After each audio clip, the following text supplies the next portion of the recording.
everybody, and guess what? It's a miracle because it's not a No Man's Sky video. And for those of you that don't know, that's a video game.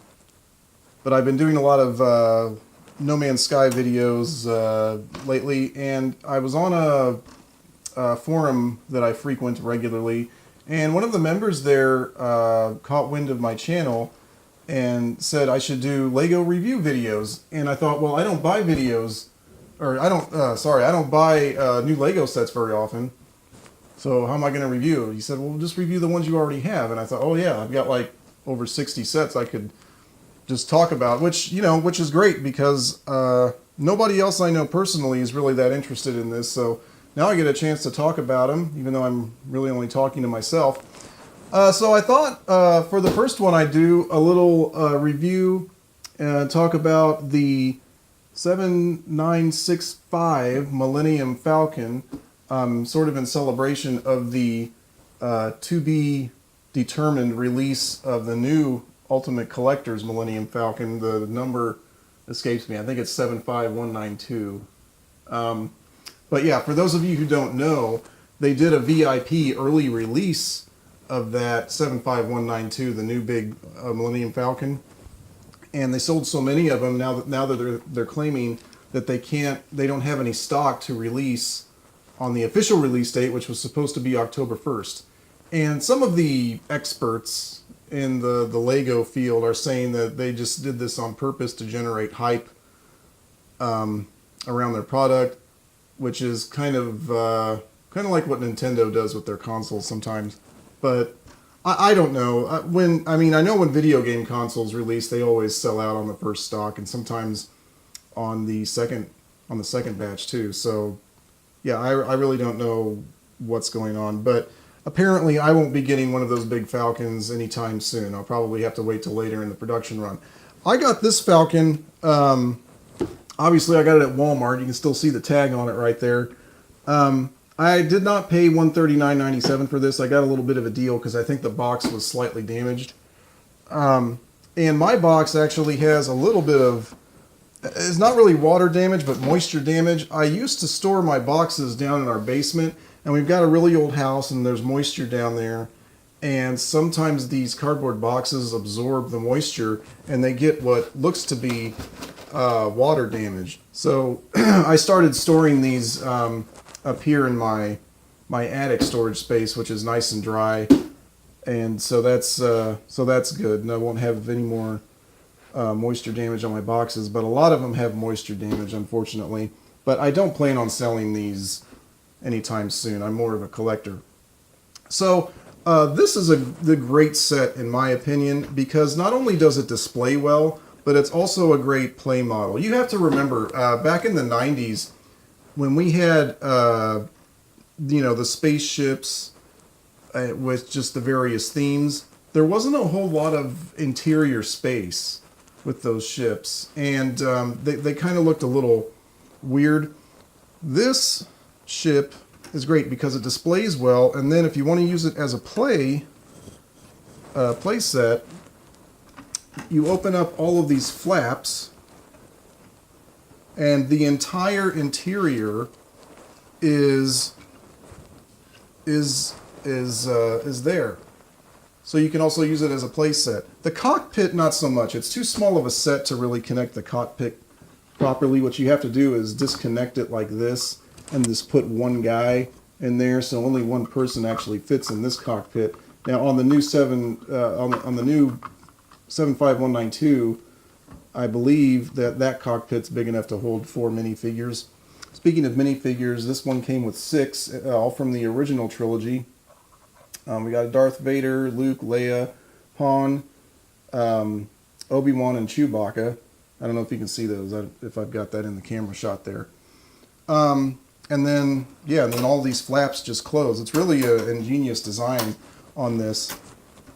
And there's actually another Falcon. They sort of re-released this one when Episode 7 came out, and the only thing that's really different about it, I mean, there's a few cosmetic differences with it, but obviously the sensor dish is different because the one in Episode 7 is rectangular, and this is from the original trilogy, so it's got just a regular round dish.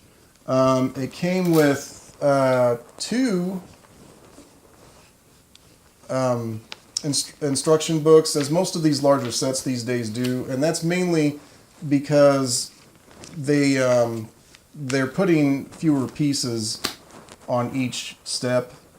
I think if this had come out back in the 90s, this would have been one large book probably, because they put a lot more pieces on steps back then. So yeah, I mean this is an excellent model. If you can't get a 75192, then this one's good. It displays well, and if you've got children that like to play with Lego, then it's also a good play model. I really don't know what else to say about it. I guess I can go over some of the other features. There's the guns right here, which I think on the inside you can put somebody in there for that. Let's see. No, maybe not. Doesn't look like you can do that. Can this pull? Yeah, you can pull this off. Yeah, so you can put somebody in there. This slides out. Yeah, and you can put somebody on the top and the bottom there. I forgot all about this. I don't play with these, so I don't... sometimes I forget how they were actually put together. Like right now, I forget how that's put back on there. There we go. No, that's freaking crooked. That can't be right. Oh, here we go. There we go. That's how it goes on there. Let's see. The back of it, which, oh my gosh, I just broke it. I just broke it. It's okay. Boop, snap back on there. Let's see. The back, the engine part is one of these tubular pieces, and it's blue. I don't know if you can see that, but I think on the big one, it actually takes 4 of these, so 2 on the top, 2 on the bottom, and 2 on the top to complete the engine on the back. So just to give you an idea of how much bigger the new one is, it's probably about 4 times the size of this one. I know it's got over, it's almost got, I want to say 7,500 pieces, and this one is only 1,254. I say only, but, you know, with Legos, I usually tend to go big or stay home.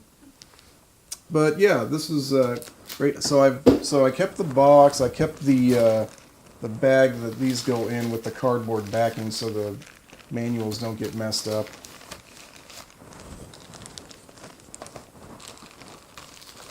I'm trying to think if there's anything I don't like about this. It doesn't fall apart. You know, sometimes with bigger models like this, sometimes it's hard to mess with them. They'll fall apart and stuff, but this one's pretty solid, actually. And let me give you a comparison real quick. You know, just versus, what we have here versus what we got, in the 90s with some of those space models. Just give me 1 second here. Okay, so what I have here is what was called the Galactic Mediator. I don't remember the number. This is from the early 90s, I believe. But first of all, the size differential. This is, back then, this was the biggest, I want to say it was the biggest at the time, the biggest spaceship they had. Interior space, well, there's a double cockpit right here, which at the time that was really cool. And then you opened up this right here, there's some space.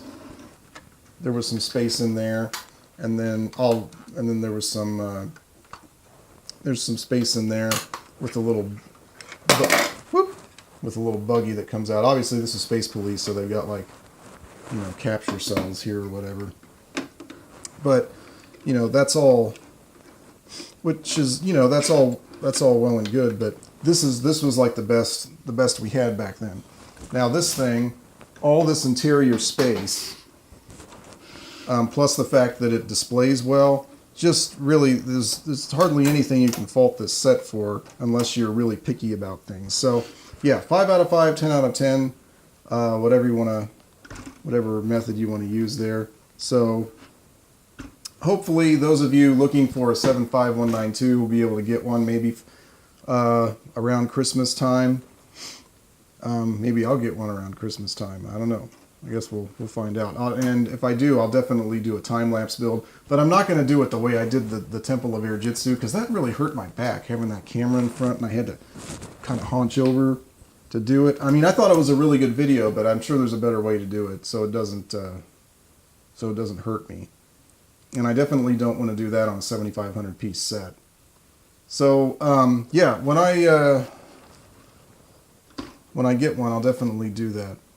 My goal is to try to talk about some of the best models that I have, and then also some of the worst models that I have, just to sort of have some contrast there. So hopefully this was enjoyable / informative, and see you next time.